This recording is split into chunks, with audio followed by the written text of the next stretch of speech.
हमने प्रश्नावली 1.1 के पहला प्रश्न हमने सॉल्व कर लिया है। अब दूसरा प्रश्न इस प्रकार है कि पूर्णांकों के निम्नलिखित युग्मों के एचसीएफ और एलसीएम ज्ञात कीजिए। उस इन दोनों के क्या निकालने हैं, एचसीएफ और एलसीएम निकालने हैं, और इसकी जांच कीजिए कि दो संख्याओं का गुणनफल बराबर एचसीएफ गुणित एलसीएम होगा। तो बहुत सिंपल सवाल है, हम एलसीएम और एचसीएफ निकालना सिखाए थे आपको उदाहरण वाले टॉपिक में। तो अब देखिएगा कैसे होगा ये। तो पहले का हल है, पहले में हम 26 और 91 का, तो यहां पे लिखेंगे हम 26 का अभाज्य गुणनखंड,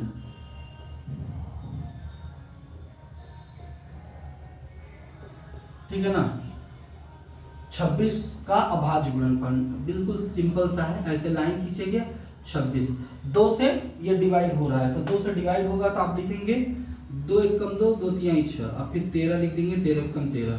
तो यहाँ पे क्या हो जाएगा, 26 बराबर हो जाएगा 2 गुणित 13 गुणित 1, ठीक है। फिर यहाँ पे हम लिखेंगे 91 का गुणनखंड। अब यहाँ हम लिख देते हैं 91 का गुणनखंड। 91 का गुणनखंड क्या हो जाएगा, 91 का गुणनखंड ऐसे फिर निकालिएगा, 91 में फिर ये देखेंगे तो हम ये 7 से डिवाइड होगा, क्योंकि ये 2 से नहीं होगा, 5 से भी नहीं होगा और 3 से भी नहीं होगा, तो 7 से होगा। 7 एकम 7, 7 त्रिक 21, यहाँ पे 13 एकम 13, तो आपका 91 बराबर क्या हो जाएगा, 7 गुणित 13 गुणित 1, ठीक है। तो अब हमारा क्या हो जाएगा, यहाँ पे हम निकालेंगे एचसीएफ क्या हो जाएगा, इसका एचसीएफ निकालेंगे 26 और 91 का। तो एचसीएफ में क्या होता है, दोनों में उभयनिष्ठ होना चाहिए, तो दोनों में उभयनिष्ठ सिर्फ 13 है, तो यहाँ पे 13 गुणित 1, तो बराबर 13 हो जाएगा, ठीक है। अब इसका एलसीएम निकालिए, एलसीएम किसका, 26 और 91 का। 26 और 91 का एलसीएम निकालेंगे तो क्या हो जाएगा, संबद्ध गुणन जो गुणनखंड है सभी को लिखना है, तो 2 है तो 2 लिख लिया। फिर यहाँ पे हम देखें 7 है तो 7 लिख दिया। फिर यहाँ पे देखें 13 है दोनों में, तो 13 ही लिख देंगे गुणित 1। 7 दूनी 14 गुणित 13, 7 दूनी 14 गुणित 13। ओके, तो इसको करेंगे तो आपको आएगा, गुणा करेंगे तो 182 आएगा, ठीक है। तो एचसीएफ निकाला 13 आ गया, एलसीएम निकाला 182 आ गया। अब इसको चेक करना है कि दो संख्याओं का गुणनफल बराबर होगा एचसीएफ गुणित एलसीएम के, ठीक है। तो हम करेंगे यहाँ पे चेक करेंगे तो क्या लिखेंगे, दो संख्याओं का गुणनफल बराबर, यहाँ गुणनखंड लिख दिया, गुणनफल होना चाहिए, बराबर एचसीएफ, उन दोनों संख्याओं का एचसीएफ गुणित एलसीएम होना चाहिए, ठीक है। तो दो संख्याओं का गुणनफल क्या होगा, यहाँ पे है 26 गुणित 91, ये दोनों संख्या है, उसके एचसीएफ क्या है 13 है, और एलसीएम क्या है आपका 182 है, क्या है 182। अब इसको दोनों को गुणा करेंगे तो आपको मिलेगा यहाँ पे 2366 और यहाँ भी 2366, दोनों बराबर हो गए, इसलिए ये हो गया वेरीफाइड। ओके, इस तरीके से इसको सॉल्व करना है। ओके,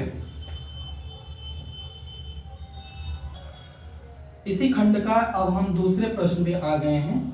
इसका अब निकालना है आपको 510 और 92 का एचसीएफ निकालना और एलसीएम निकालना है, और उसके बाद वेरीफाइड भी करना है।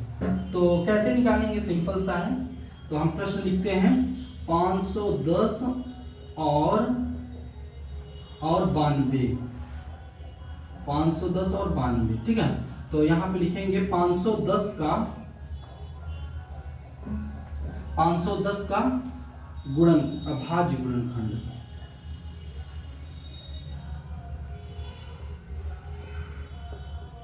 510 का अभाज्य गुणनखंड कैसे निकालेंगे, देखिएगा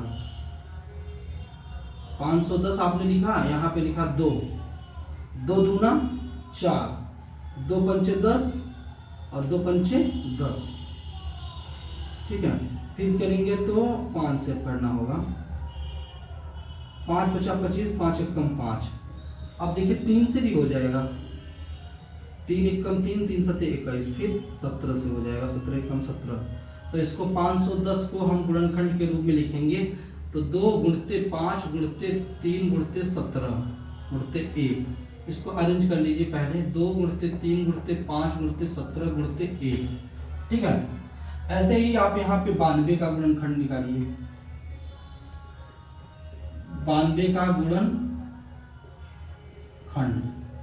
92 का गुणनखंड जब निकालेंगे तो आपका क्या हो जाएगा, 92 का 2 से हो जाएगा, 2 से विभाजित हो जाएगा 92, तो 2 चौक 8, 2 छंग 12, फिर 2 से करेंगे, 2 दूना 4, 2 तिहाई 6, फिर 23 से करेंगे, 23 एकम 23। तो आपका 92 का क्या हो जाएगा गुणनखंड, 2 गुणते 2 गुणते 23 गुणते 1, ठीक है। तो इसको हम घात के रूप में लिखेंगे तो 2 की पावर 2 हो जाएगा और 23 गुणते 1 हो जाएगा। अब हमको इसमें एचसीएफ और एलसीएम निकालना है, तो एचसीएफ निकालेंगे इसका, किसका निकालना है हम, 510 का और 92 का, ठीक है ना। एचसीएफ किसका निकाल रहे हैं, 510 और 92 का। तो कैसे निकलेगा, हमको देखना है उभयनिष्ठ और सबसे छोटी घात। उभयनिष्ठ यहाँ 2 दिख रहा है और सबसे छोटी घात 2 का 1 ही है, तो 2 की पावर 1 ही हम लिखेंगे। फिर दूसरा उभयनिष्ठ 3 क्या है, नहीं है, 5 है कि नहीं है, नहीं है, 17 भी नहीं है, 23 भी नहीं है, तो 1। तो इसका एचसीएफ आ जाएगा 2, इसका एचसीएफ क्या आ जाएगा आपका, 2 आ जाएगा। अब आएंगे हम लोग एलसीएम पे, एलसीएम निकालेंगे किसका, 510 और 92 का। तो इसमें देखा जाता है संबद्ध गुणनखंड और सबसे बड़ी घात। तो संबद्ध 2 है और 2 दोनों में है तो 2 का बड़ी घात लिया जाएगा, 2 की पावर 2 लिया जाएगा। फिर इसके लिखेंगे हम 3 और इसमें नहीं है तो संबद्ध हमें लिखना ही होता है, तो 3 लिख दिया मैंने। फिर 5 इसमें नहीं है तो तब भी लिखेंगे 5। फिर इसके बाद 17, यह 17 भी लिखेंगे और यहाँ फिर 23 भी लिखेंगे गुणते 1। इसको गुणा करिएगा तो 4 गुणते 3 गुणते 5 गुणते 17 गुणते 23 गुणते 1, ठीक है। इसको जब आप गुणा करेंगे तो आपको मिलेगा 23,460। ये आप गुणा करके देख लीजिएगा, यही आएगा एग्जैक्टली। अब इसको हम चेक करेंगे, ठीक है। चेक क्या करना है कि 2 संख्याओं का गुणनफल बराबर उनके एचसीएफ और उनके एलसीएम के गुणनफल के बराबर होगा।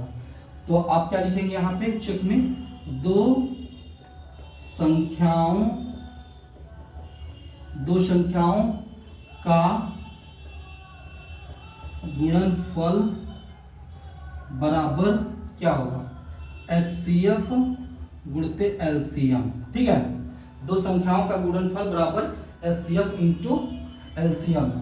तो 2 संख्याएं क्या है, 510 है गुणते 92 बराबर एलसीएम क्या है आपका 2 है, सॉरी एचसीएफ 2 है, एलसीएम है 23,460 है। अब इसको गुणा करिएगा, तो आप इसको गुणा करेंगे तो आपको मिलेगा 46,920, इधर भी मिलेगा और 46,920 यहाँ भी मिलेगा, ठीक है। तो यहाँ पे आपका वेरीफाइड होगा, ठीक है ना। यही करना था आपको, आई होप समझ में आ गया होगा, ठीक है। अब इसका हम तीसरा पार्ट करने जा रहे हैं। तीसरा पार्ट में दिया गया है क्वेश्चन ये है कि 336 और 54 का, इसको आपको सॉल्व करना है। इसका एचसीएफ निकालना और एलसीएम निकालना और वेरीफाई करना है, ठीक है।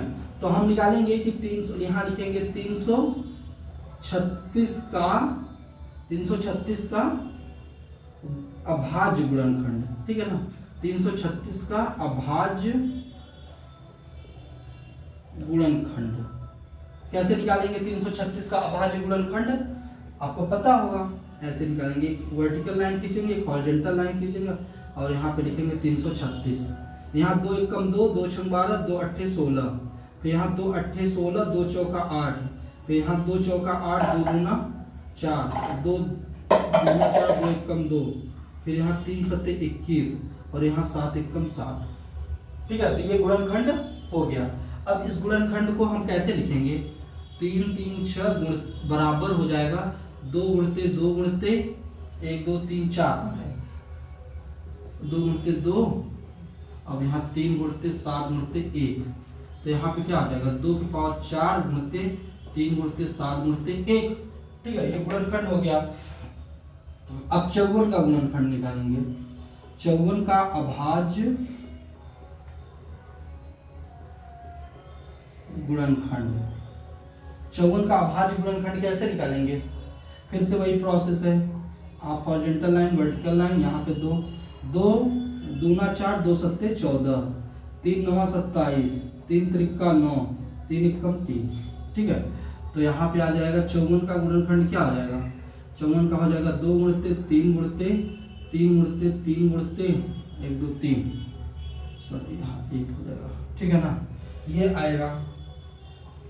ठीक है, तो ये आपका आ जाएगा 2 गुणते 3 के पावर 3 गुणते 1। अब हमको नेक्स्ट स्टेप होता है हमारा एचसीएफ निकालना और एलसीएम निकालना। तो हमें यहाँ पे एचसीएफ निकालते हैं। एचसीएफ किसका हम निकाल रहे हैं? 336 और 54 का। तो यहाँ पे लिखेंगे 336 और कामा 54 बराबर क्या हो जाएगा? आपको एचसीएफ बताया था कि दोनों में उभयनिष्ठ होना चाहिए और सबसे छोटी घात होना चाहिए। तो 2 की पावर 4 है, 2 की पावर 1 है। ठीक है ना, इसमें कोई पावर नहीं, तो इसका मतलब होता है 1 पावर है। तो अब बताओ 2 की पावर 4 बड़ा है कि 1 बड़ा है, तो पहले ही लेंगे 2। अब यहाँ 3 पे देखेंगे तो 3 में यहाँ 3 है और यहाँ 1 ही पावर है, तो 3 ही का लेंगे, 1 ही पावर का लेंगे। फिर 7 उभयनिष्ठ नहीं है, तो ये है, तो आपका इसमें क्या आ जाएगा? 6 आ जाएगा। ठीक है ना, आपका एचसीएफ क्या आ गया? 6 आ गया। फिर आप एलसीएम निकालेंगे। एलसीएम किसका निकालेंगे? 336 और 54 का ही निकालेंगे। तो एलसीएम में हम बताए थे संबद्ध गुणनखंड और सबसे बड़ी घात देखना है। तो संबद्ध गुणनखंड यहाँ पे 2 है, तो 2 के बाद सबसे बड़ी घात है 4, 2 की पावर 4 हो जाएगा। फिर यहाँ 3 देखेंगे तो 3 की पावर 3 इधर है, तो ये लेंगे। फिर यहाँ 7 है, तो यहाँ 7 लेंगे और गुणते 1। ठीक है, इसको गुणा करेंगे तो आपको मिलेगा, आपको क्या मिलेगा? इसको करेंगे तो 16 मिल जाएगा, यहाँ मिल जाएगा 27 और यहाँ मिलेगा 7। इसको गुणा करेंगे तो आपको मिल जाएगा 3024 मिल जाएगा। ठीक है, तो ये आपका एलसीएम हो जाएगा। अब इसको हम फिर वापस वही चेक करेंगे। हाँ, चेक करेंगे तो क्या हो जाएगा? चेक करेंगे तो यही लिखेंगे। फिर ये आपको दिया गया स्टेटमेंट, 2